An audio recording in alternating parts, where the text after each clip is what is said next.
Tawagin po natin Mr. Levi Gonzalez.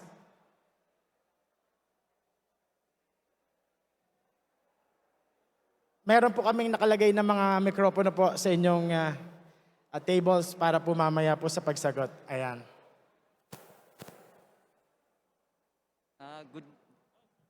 Hello, good morning po.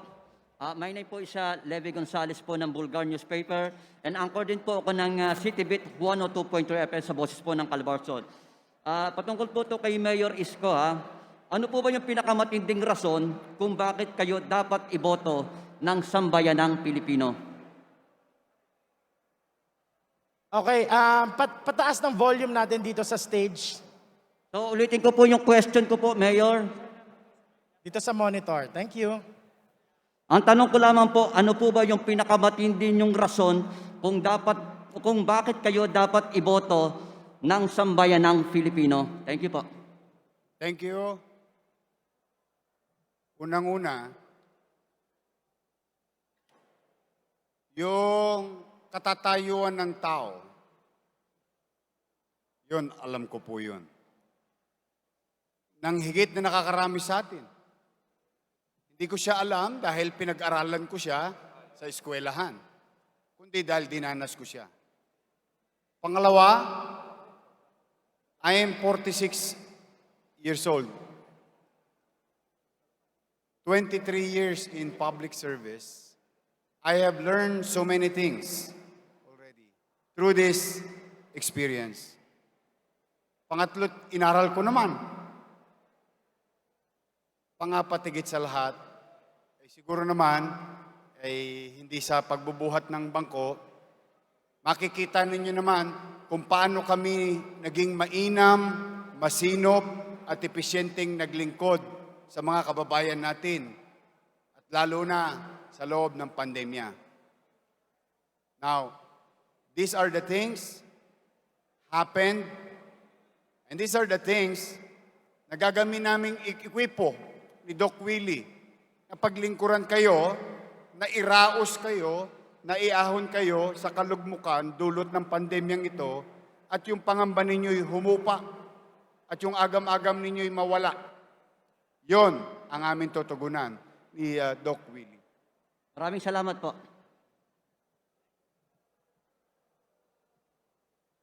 Okay, maraming salamat po. At ang susunod naman po from CNN Philippines, Paulo Barcelona. Hello, this Yorme, magandang umaga po. Sir, mainit-init pa to balak daw pong imbestigahan ni Interior Secretary Eduardo Anyo ng DILG itong ginagawa niyong convention ngayon because it might be a super spreader event. What is your reaction, quick reaction to this, sir? And may gusto ba kayong sabihin sa DILG? Dati, mukhang dinali rin nila kayo with that memo on drugs, no, sir? Well, they are entitled to do what they have to do. As far as Batangas is concerned, and Senator Ralph Recto and the group and the city government of Lipa, they have followed all the procedures, all the health protocols, as you can see in the spacing and so on and so forth. So I do believe that due diligence was done by the province of Batangas and the city of Lipa. Okay. Sir, and for my follow-up question, sir, you were mentioning kanina about pressure, that was given to kay Ma'am Samira, Are you at liberty to disclose if you experienced the same kind of pressure from what I assume is the opposition? And paano nila, sir, kayo pressure or may kukwento nyo ba yun sa amin, sir? Just to give context to what you said earlier. Huwag kang mag-alala. Buong buhay ko may pressure ako Hindi na to bago sa akin. Dati nga, wala akong makain. Kinakain ko, pressure na pressure ako. Kainin yung tira ng tao ngayon, may pickups pa ako. I mean, sanay na tayo sa ganyan. Yawa ang Diyos. Pero sir, on political pressure, sir, are you at liberty to disclose that? Pressure? Opo. Kumbaga, pinipressure When ba kayo I decide to run because I want to serve the people, not a particular group, and I decide wholeheartedly buong puso. Hindi dahil sa anointment or sabi-sabi. It is a decision, an application to the people. Ayan, thank you very Thank you, much, sir. Paolo. Ayan, ang susunod naman po natin, local media natin, Ron Lozano.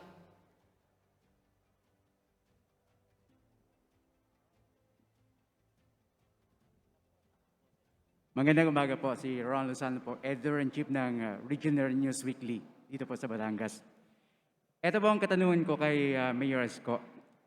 Tungkol po sa edukasyon. Since kayo po, naranasan po nyo, nung maging mahirap po kayo, na gusto po nyong mag-aral pero walang pagkakataon po.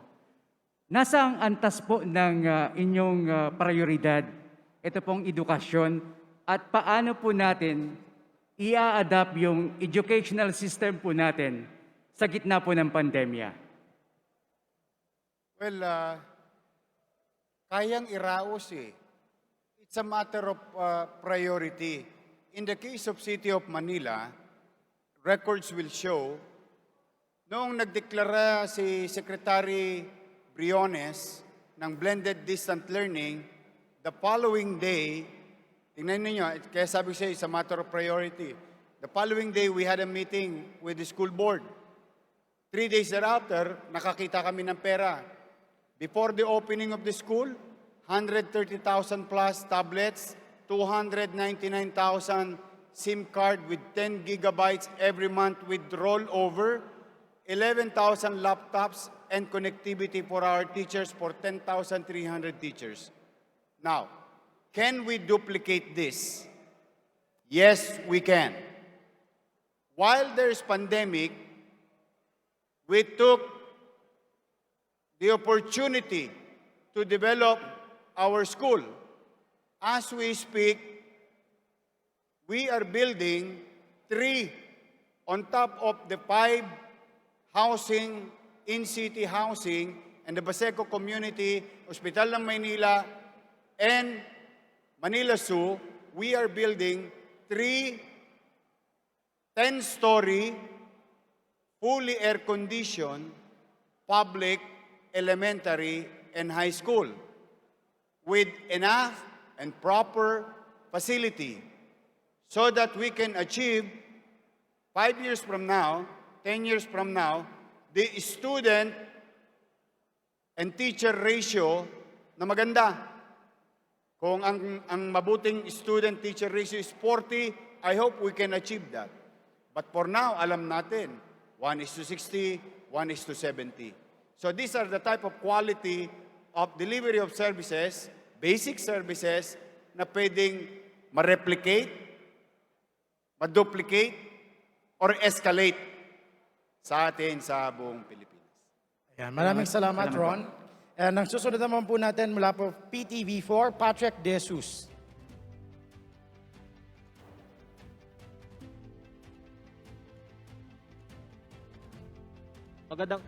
Magandang umaga po, Yorme, saka sa mga narito pong mga opisyal ng Batangas. Mayor, sa ngayon po, 3 pa lang po yung ating nasa senatorial slate. Initially, nag-back out si Kabayan Noli de Castro, pero pumalit po si Sir Jopet Sison. Meron pa po ba tayong idadagdag sa ating senatorial slate po, Yorme? Again, as I have been saying, I can work with anybody. Later on, if they wish to join us because they believe in us and they will work for the people, yung tunay na sitwasyon ng taong bayan, then welcome po kayo sa Isko Doc tandem. So sa ngayon po, Mayor, 3 pa lang po. Yes. Okay. Ayan, maraming salamat, Patrick. Thank you very much. Sorry, pwede follow up lang po, isa lang. Okay. Mayor, about the unity talks, si Senator Lacson po, sabi po kahapon, kaya nag-fail sa kanya yung unity talks dahil he was offended or insulted dahil nga parang nakatanim na doon sa kampo ni VP Lenny yung Robredo Soto tandem.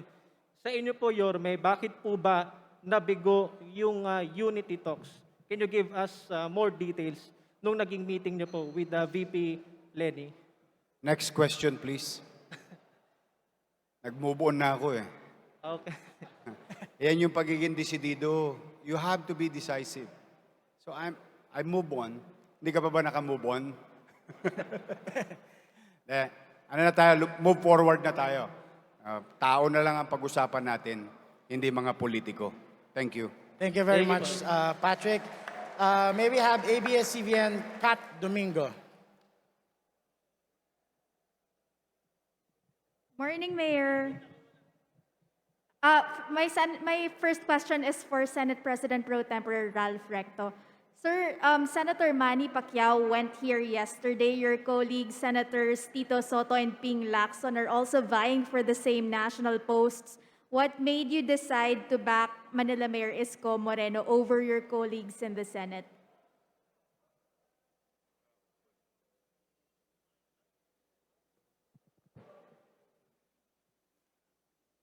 Unang-una gusto ko sabihin na ang Batangas ay open sa lahat ng gusto mangampanya dito, lalo't higit sa mga kasamahan ko sa Senado.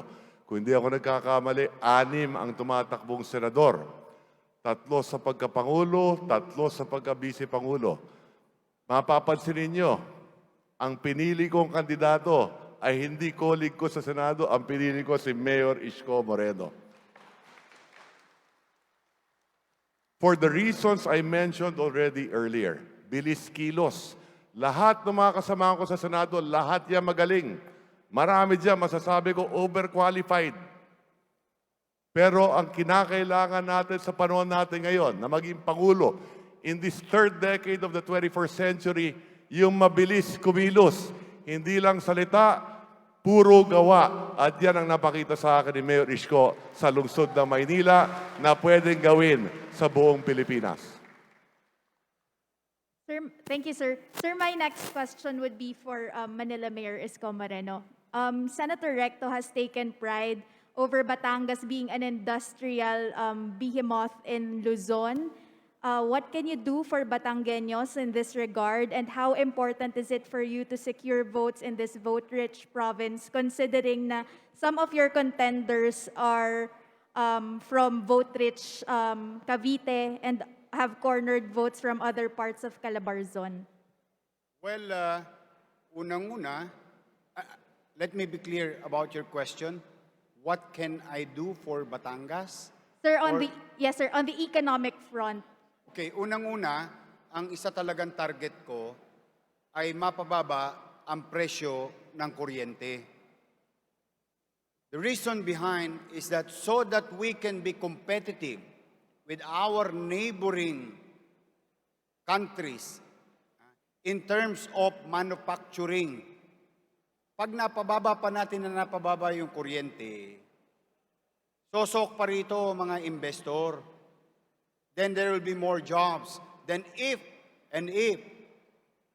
Batangas, for that matter, with so much space, the same with Cavite and Laguna, no? And can be made available to this investor. Ay di maraming trabaho. Eh yun ang pangarap ko, magkatrabaho ang tao eh. Trabaho, trabaho, trabaho. So, how do we achieve? Lowering the power of electricity. Eh unang-una, yung buwis. Yung buwis sa kuryente. Ayun lang eh, pag binawasan ko na yun, nawalan ng gobyerno, pero nakinabang ang tao. Mas mura na kuryente na babayaran ng mga may bahay, na may mga negosyo, na may mga pabrika. Eh pag nangyari yon, magiging attractive pa tayo. Magiging attractive pa ang Batangas. Ay tapos, hihigpitan ko pagpasok ng baboy dito sa Pilipinas. Hihigpitan ko pagpasok ng manok sa Pilipinas. Eh bakit? Eh nagpo-produce naman tayo ng baboy eh. Nagpo-produce naman tayo ng manok eh. Now, is that an industry here in Batangas? Yes. Is it an industry in Bulacan? Yes. Is that an industry in Laguna? Ilocos, Pangasinan, Tarlac, Pampanga, Zambales, or the entire Luzon is producing chicken, pork, or meat, then if that is the case, we will continue to augment the demand if there is a demand sa latter part. But we have to prioritize whatever that we produce in the country. Filipino first. Farmers first. And mind you, lahat na, sabi ko nga sa inyo, mahirap lang magbuhat ng bangko eh. Lahat ng talipandas na smuggler ng mga produktong kabukiran, bilang na panahon ninyo. Pag natsambahan ko ito, papanatag na ang mga nasa kabukiran dahil may kakampi na silang gobyerno. Thank you, Mayor. Maraming salamat, Kat. Ang susunod naman po natin ay RV Santos ng Radyo Lipeño.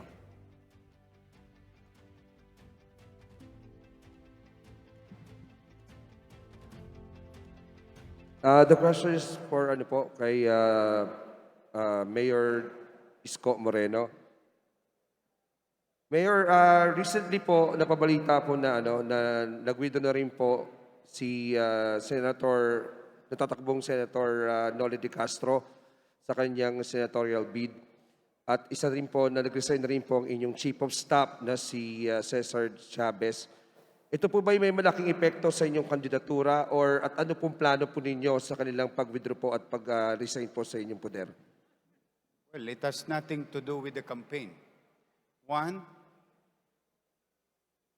Senator Vice President Noli de Castro Cabayan has its own personal reason, and I respect that. And I am not in the liberty to tell everyone what's the reason. But it's really something personal for him. Now, with regard to Chief, ang in-appoint ko yung recommendation niya eh. Yung staff niya eh. Kasi meron siyang growth. Ako, pagka-growth ng tao, sinusuportahan ko.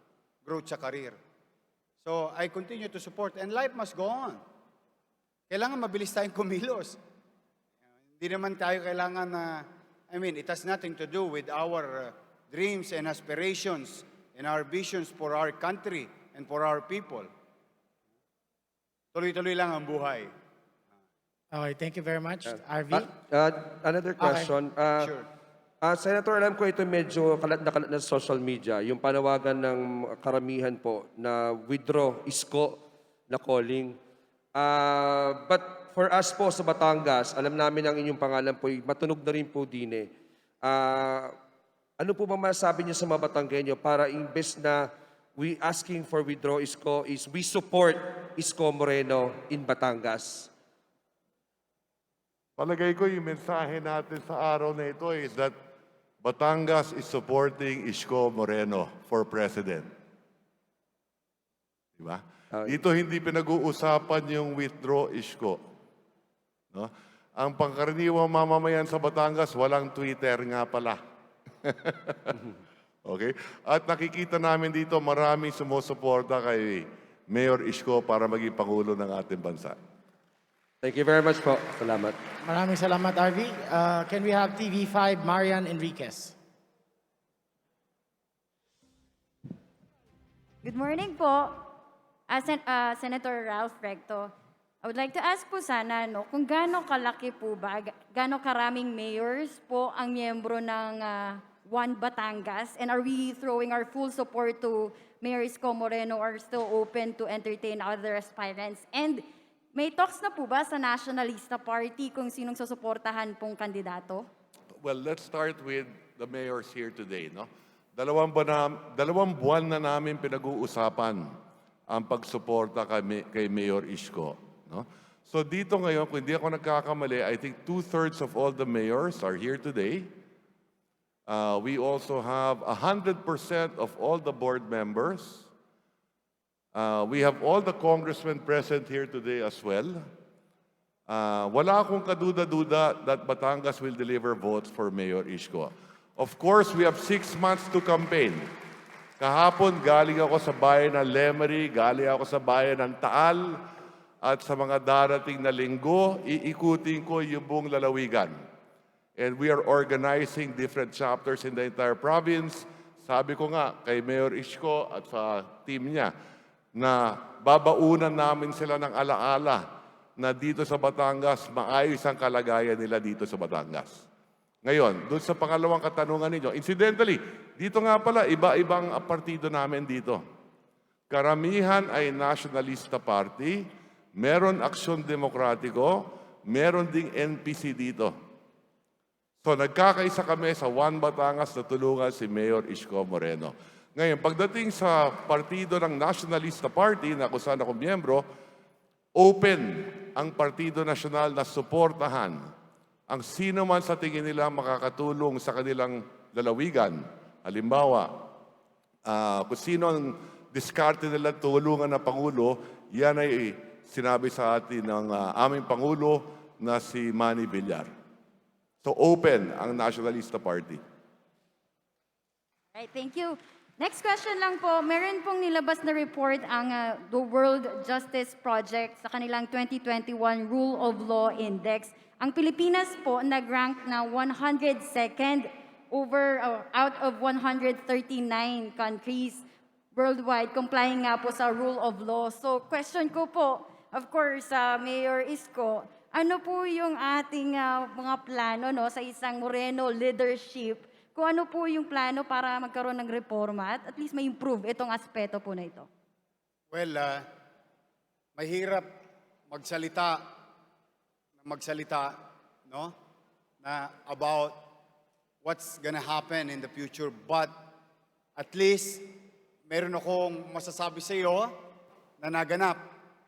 Yung Maynila, lugmok na lugmok. Then, in less than 2 years, we became competitive in the world. We competed with 263 cities in the world. Manila, pumasok sa top 50 ng Bloomberg Philanthropies competition at competitive cities sa buong mundo. Second, in less than 2 years, after 10 years existence or more than a decade, Manila was issued Seal of Good Financial Housekeeping for the first time. Then Manila, in less than 2 years, last year, nag-Grand Slam kami sa award na binigay ng DTI, ang City of Manila, ang DTI for ease of doing business, efficiency in doing business, and all other things. And kami ang number 1 sa highly urbanized city. Biri mo pagka galing nyo sa dugyot. So, my point, stating those facts is simply because kung nangyari sa Maynila, yung mabilis na turnaround, with your help, with the help of other local government units and other government agency, baka ma-turn around din natin yan.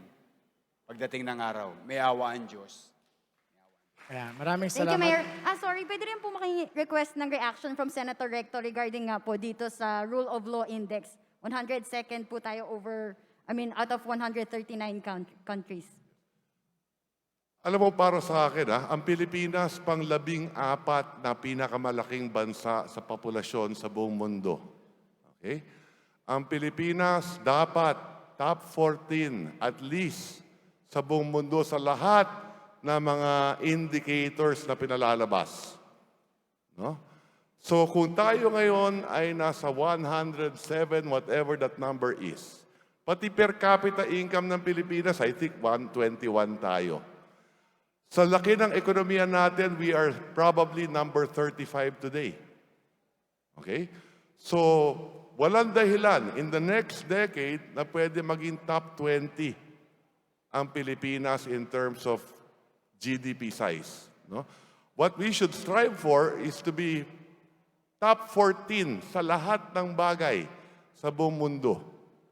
Sa lahat ng indicators sa buong mundo. Dahil pang 14 tayo na pinakamalaki.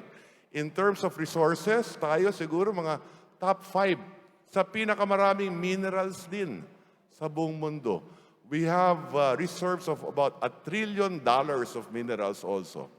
No? So walang dahilan kung bakit tayo pang 100, 120, maging rule of law yan, maging economic index, dapat tayo lagi we should strive to be the best we can be. No? Top 20, maybe even top 14, kasama na rin dyan ang Olympics sa larangan ng palakasan. So palagay ko yun ang dapat pangarap din natin lahat at kayang gawin yan. Pwede sa Maynila, pwede sa buong Pilipinas. Maraming salamat. Maraming salamat, Marian. Let's have Marlon Luistro of GMA 7. Yes, good morning. Question para kay Mayor Isko.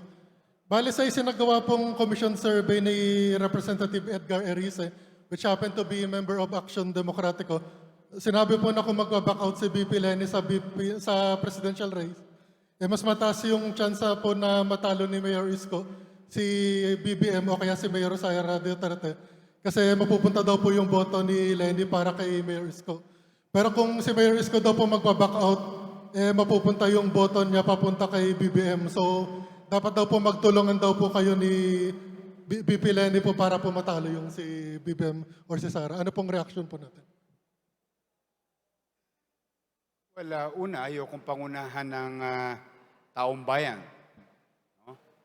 Pangalawa, may takdang oras magdidesisyon ng taong bayan at malalaman natin ang hatol ng taong bayan. Pangatlo, yun ang opinion nila and I respect that. Kami focus. Focus na kausapin ng tao, ipagpaliwanag. Tapos na yung mga dapat na ginawa nung nakaraan. We move on with our lives. We move on and focus on things or tasks at hand nowadays. But hopefully, maraming tumulong and that includes them. If they're going to help, kailangan ko ng lahat ng uri ng tulong para mapagtagumpayan tong laban na ito. Thank you. Follow-up question lang po. If ever po in the future po magkaroon uli ng tinatawag na unity talks, willing naman po kayo makipag-usap kayo? Ano? Basta ang unity talks na pag-uusapan natin, unity talks ng taong bayan, hindi ng politika lamang. Thank you, Mayor. Thank you very much, Marlon Luistro. Let's have ABS-CBN George Carino. Morning po. Mayor, begging your indulgence dun sa statement ninyo na si Samira nga tinakot eh. Alam nyo ba? Si Samira may pressure. Can we get the side of Miss Samira Gutok dun po sa pronouncement nyo?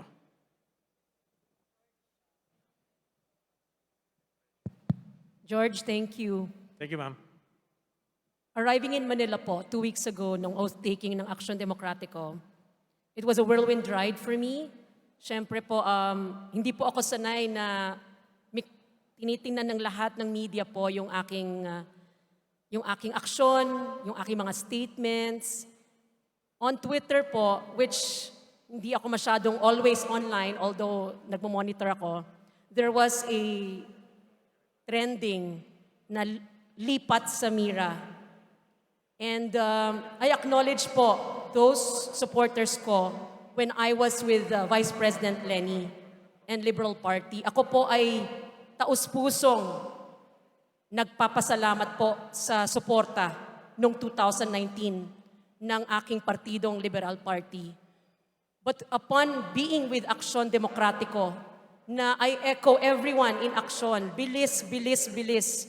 Alam ko po siguro sa lahat ng mga senatorial, gaano kahirap na malayo sa gobyerno bilang part of the poorest of the poor sa Bangsamoro. And so, George, there was a lot of mental health effect on me sa online. And So I hope this moment of a platform with you will reach out to my former supporters.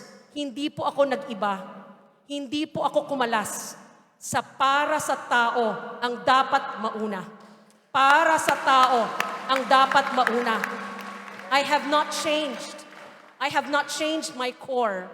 I remain the Samira Gutok na matapang, na alam, manindigan. And Mayor Yorme has not dissuaded me from speaking out my mind. Has not prevented me from speaking out independently. At pwedeng nagdidebate pa kami. At nagkakilalanan sa aming filosofiya. Dahil ako ay opposition, leader na kilala niya. So thank you po sa aksyon na binigyan nila ako ng tsansa na maging babae na para sa tao at tumindig para sa tao.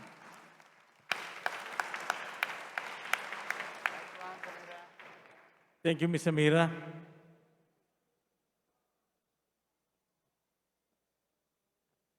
Okay. Pupunta po naman ako dun sa Pangulo ng Aksyon Demokratiko. Dun po sa recent pronouncement ninyo, water under the bridge, pero this morning, yung speech po ninyo ay tuloy pa rin tumutumbok dun sa grupo ni VP Leni Robredo. Ano Can lang you yun? expound? Presumption mo lang yun, George. But that is the message to the people. A message wherein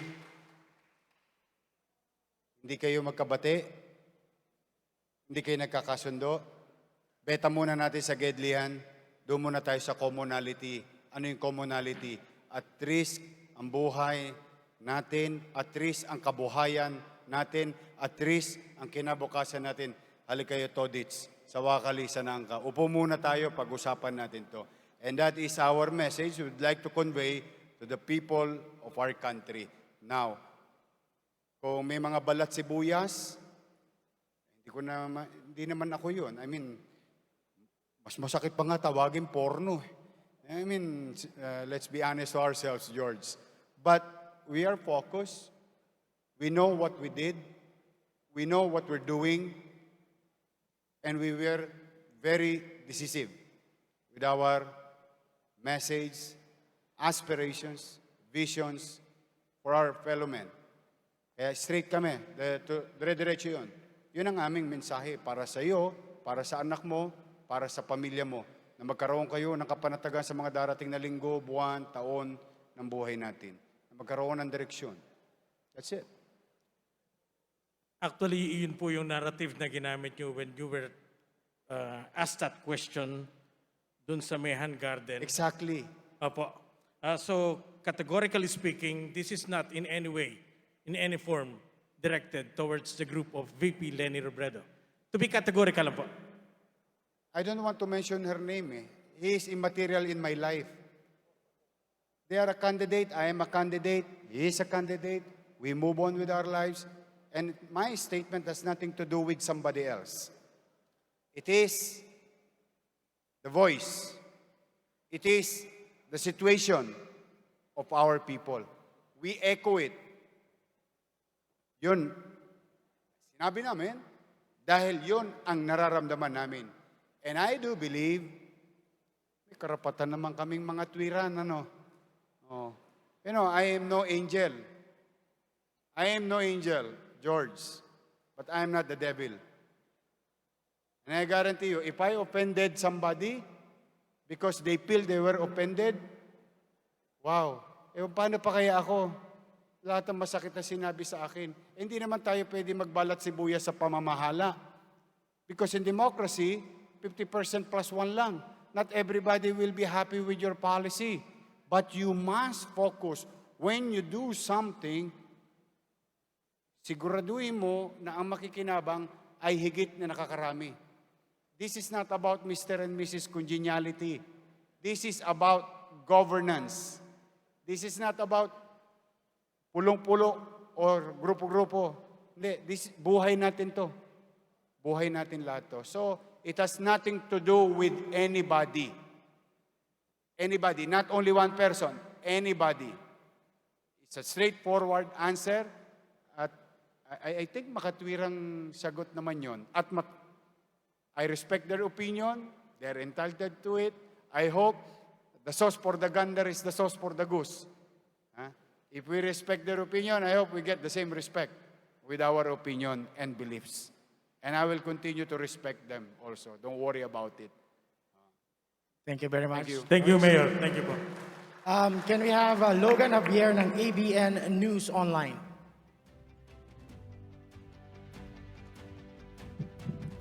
Last 2016, President Duterte mentioned that he will stop illegal drugs in the period of 6 months. Sa inyo pong tandem, Dr. Willie Ong and Mayor Isko, meron po ba kayong target time to fight against COVID-19? Apo, either po, Dr. Willie Ong or sa inyo po, Mayor. Hello. Yes.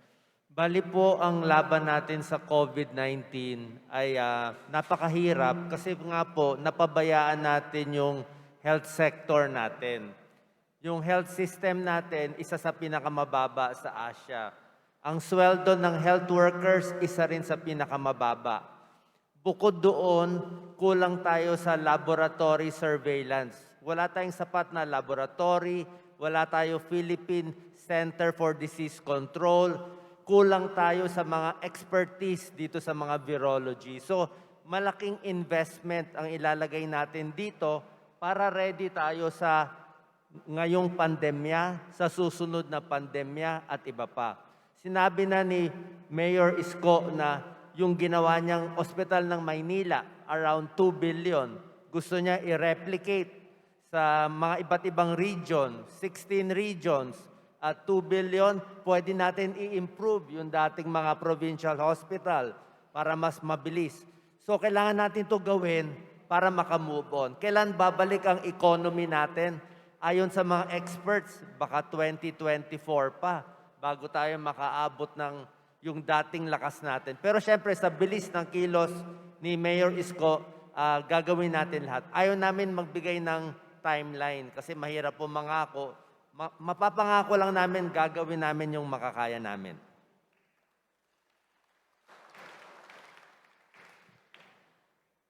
COVID will stay. Science will agree with it. It will stay next year, maybe 2024. What matter most to our people, ang mahalaga sa taong bayan, paano tayo makakapamuhay ng ligtas habang may COVID. We must learn how to live with COVID-19 and go back to work safely. That is the direction. That is the goal. We cannot continue on quarantine, magtago na magtago na magtago, pawala ng pawala ang negosyo, pawala ng pawala ang trabaho. Kailangan, bilisan natin ang kilos. And what we're gonna do, ito yung ginawa namin sa Manila, no? Nagtayo kami ng maraming pasilidad para buksan ang negosyo. Para yung na-impeksyon, mailayo, tuloy ang hanap buhay. Yung na-impeksyon, maraming kategorya. Asymptomatic, symptomatic, moderate, severe, and critical. We prepared a facility for asymptomatic and symptomatic. We prepared a facility, compartmentalized, for moderate and going severe. Then, we prepare a facility and equipment and medicine, no, for severe and critical. It's a matter of preparing and making a projection on what's going to happen in the next few months based on existing data. So, yun ang ginawa natin. And that is our plan. So, we want you to go out there, makapaghanap buhay. Ang gusto ko rin, yung anak mo, makapasok na sa eskwela, mabalik na sa normal, yung kanyang pamumuhay, yung kanyang katatayuan, bilang tao at bilang mag-aaral. Gusto ko, makita mo na ulit ang nanay at tatay mo araw-araw, makasama mo mga mahal mo sa buhay araw-araw. Gusto ko, maging normal na ang buhay mo kahit na may COVID. Dahil kaya na natin siyang bigyan ng proteksyon ng tao, bumili ng gamot, equipo, pasilidad. So let's make it a regular flu someday, somehow. Kaya yun ang gusto na. Life and livelihood will be addressed. Timeline, we'll ask the scientists how far, how long pa rin ang COVID-19 sa atin. But we must continue to prepare. Thank you very much, Logan. Can we have Pat Santos of Daily Tribune?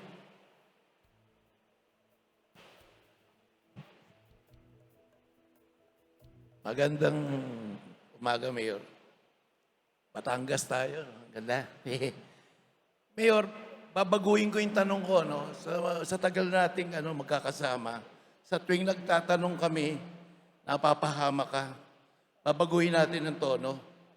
Ito yung tanong ng siguro mga kabataan sa Maynila. Mayor, pinasikat mo yung mga salitang tundo. Yung mga etne, mga kinalakihan mo sa tondo. Pag sumapit ba yung presidential debate, makakarinig ba yung taong bayan sa ng Gedli, Talonges? Yun lang po ang tanong ko. At saka yung po, sa palagay niyo pa, naging magandang mabisa yan na makipag-communicate even sa mga bababang tao. Masa. Alam mo, Pat, I just want to be me. Hindi ko naman yan sinasadya minsan. Minsan nga, binabawi ko pa eh. Dahil hanggat maaari, di ba? But that's me. Eh kung hindi naman ito nakasasama ng damdamin, kung hindi naman to nakapaninira ng puri ng tao, I would rather be me and myself. The way akong ginusto ng tao sa Maynila. I will only change for the better. Like for example, if I have learned better policy with economic situation, I'll adopt. Halimbawa, may bagong magandang idea or produktong nakatutulong maproteksyonan ng tao para sa COVID-19, I'll adopt. I will continue to innovate. And I will continue to change for the better. Now, if I offend some sector, members of the so-called high society or whatever society is that, pasensya na kayo. But this is me. I hope I did not offend you and I'm sorry kung na-offend kayo. Bale, Pat, Yorme, di ba? Kapag natsambahan natin, may awa Diyos, long pangu.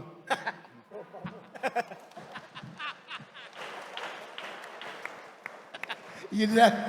Thank you very much, Pat. Can we have Mar Olete, DWIZ? Magandang araw po. Kay Doc Willie Ong ho ako magtatanong, sir. Doc, nabanggit nyo kanina yung isang gamot tungkol sa COVID. Kasi dito sa Batangas ay binanggit ni Governor Mandanas na sang-ayon siya na gamitin ng ivermectin. Since na ang Provincial Health Office and the other cities, yung doktor dito, sumang-ayon sila na gamitin ito voluntarily para matapos ang COVID-19 since naniniwala sila na magaling ho ito. Kayo ho, bilang doktor, at kung kayo ay mahalal bilang Vice Presidente, paano nyo ho gagamutin sa mabilis na paraan yung mga taong ayaw magpabakuna? Dr. Willie Ong, sir. Yes, maraming salamat po sa tanong. Ang pinakamahalaga po sa isang pandemya, kailangan yung tiwala ng tao sa gobyerno. That's the most important. Pag nawalan ng tiwala ang tao sa gobyerno, hindi nasusunod yan. Hindi susunod sa bakuna, sa gamot at mga polisiya. Pagdating sa COVID-19, meron na tayo talagang mga eksperto, kasama mga experts na alam naman nating mga gamot na makakagaling, na napatunayan na sa buong mundo. Ito yung remdesivir, tocilizumab, dexamethasone, baricitinib, at ngayon yung bago na napakaganda na baka maging game changer, itong molnupiravir. Itong molnupiravir binibigay pag nagpositibo ka sa PCR o sa antigen test, pwede to sa bahay. Mild COVID, pinapainom na to. At 50% mas hindi namamatay. Kung ang namamatay ay let's say sa 100 ay 14 dun sa isang grupong walang gamot, dito 7 lang. Half ang nababawasan. Sa ibang bansa, kakandarapan na sila, kaka-order nito. Kaya tayo, malapit na rin siguro, naka-compassionate use na, malaking chance na very effective to. Pagdating sa ibang gamot,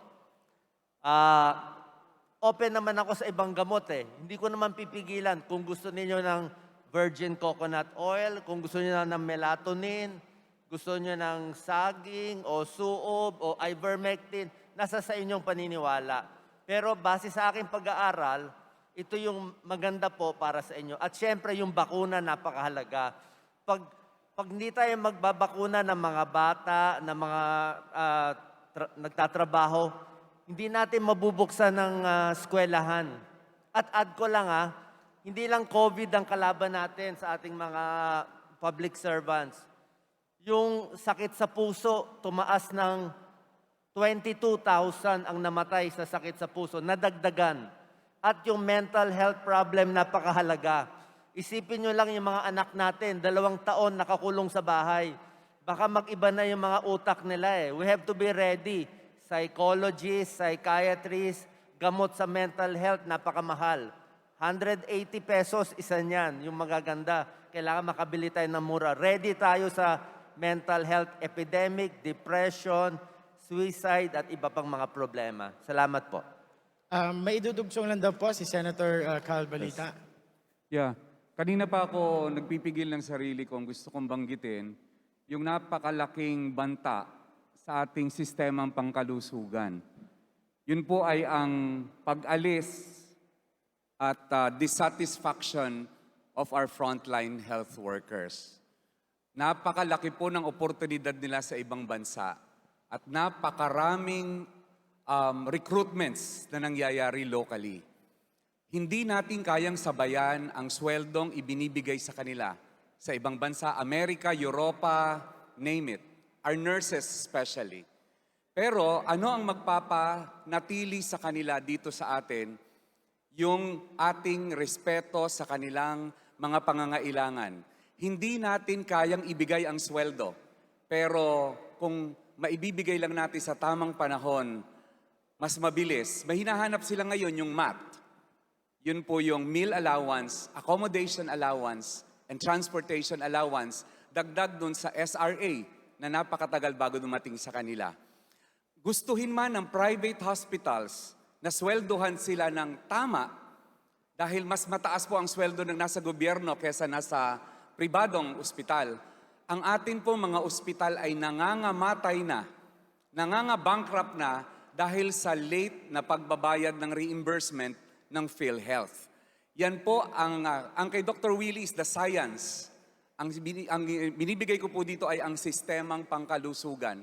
Pag hindi po natin pinigilan at sinatisfy ang ating mga health workers, ang ating frontline health workers, baka po mahuli na tayong ma-realize na nawala na sila at nandun na sila sa ibang bansa. Maraming salamat po. Thank you. Thank you po. Omar? Thank you po. At next question po kay Mayor Isko, no? About the Hague ruling, Mayor.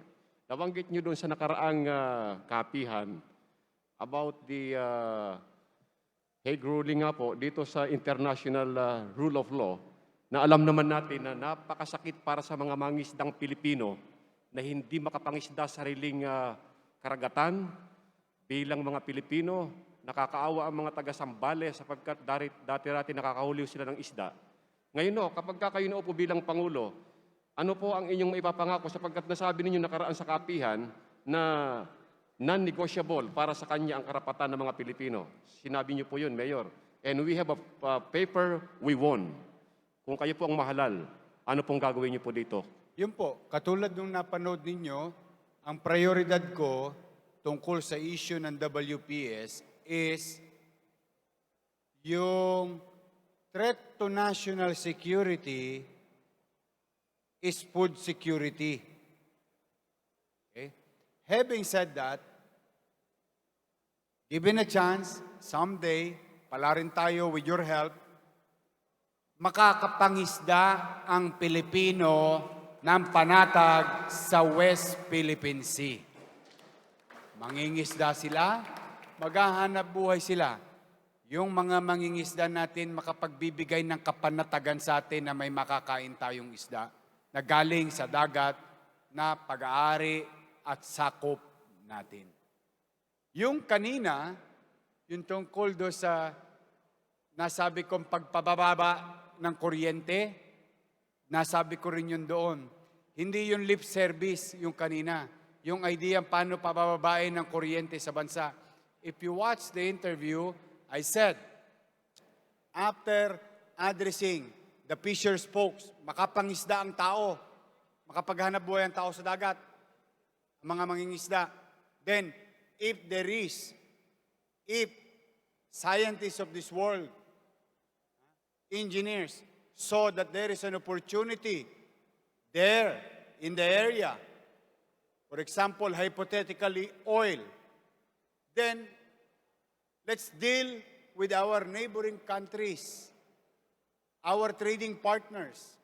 In this case, pinakamalapit natin, China. If they're going to dig oil, then let's participate. Let's enjoy it. Di ba? And whatever percentage that we're going to get, whether it is 60-40, and let's just say 40 is the number, then 20% of that, I will sell it at almost low cost to the independent power producer so that the cost of electricity will be lower, will be cushioned by such savings, second, plus the taxes to produce electricity.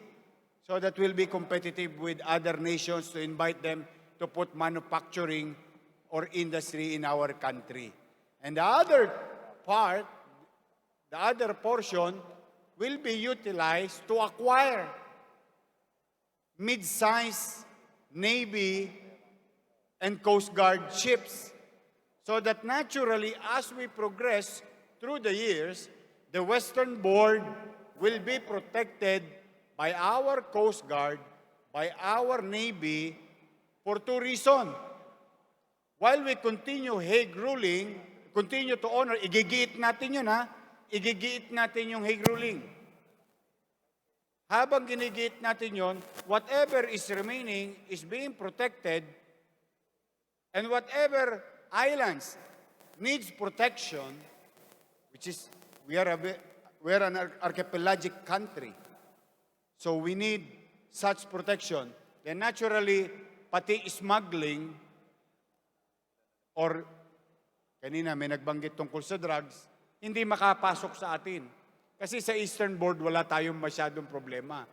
Pero sa Western Board, marami tayong problema. So, alam mo yung salita sa kalsada, ginisa natin sila sa sarili nilang mantika. We utilize it. Then, pagdating ng araw, like what Lee Kuan Yew did, malakas na tayo. Ay tataguyod na natin ang ating sarili. Eh, baka hindi mas sa panahon natin, sa mga anak natin, dahil ginawa natin yung makatwiran ngayon, we were very practical ngayon, then by the time na sila naman, eh baka kaya na natin makipagsabayan sa mundo in terms of power. Why not? Libre naman mangarap.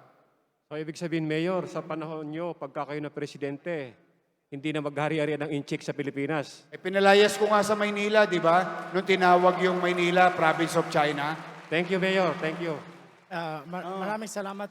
While we encourage foreigners, not only Chinese, foreigners to invest, foreigners to live here, to enjoy the hospitality of Filipinos as part of our culture, but they have to follow also our laws in our own land. They have to behave like the way we ask our citizen to behave. They also have to follow. So, in awan Diyos, in our time, we are certain about our laws. We will be predictable. We will level the playing field. No abuse will come to the people. At the same time, those individuals who are so-called rich can abuse others and be tolerated by the President? No. Pantay-pantay. Walang babae, walang lalaki, walang bakla, walang tomboy, walang mahirap, walang middle class, walang mayaman. Sa panahon natin, katulad sa Maynila, sa Pilipinas, lahat pantay-pantay. Maraming salamat, Mar. We would like to apologize sa mga iba pa po nakalista dahil meron pa po tayong susunod sa programa. So, may we call on po ang ating mga representante para po sa photo op natin. Ayan. So, maraming salamat po sa ating mga kaibigang media. Maraming salamat, Team Bilis Kilos. Dito po tayo sa taas. At ang ating mga mayor po ay magkakaroon din po ng pagkakataon na mag-photo.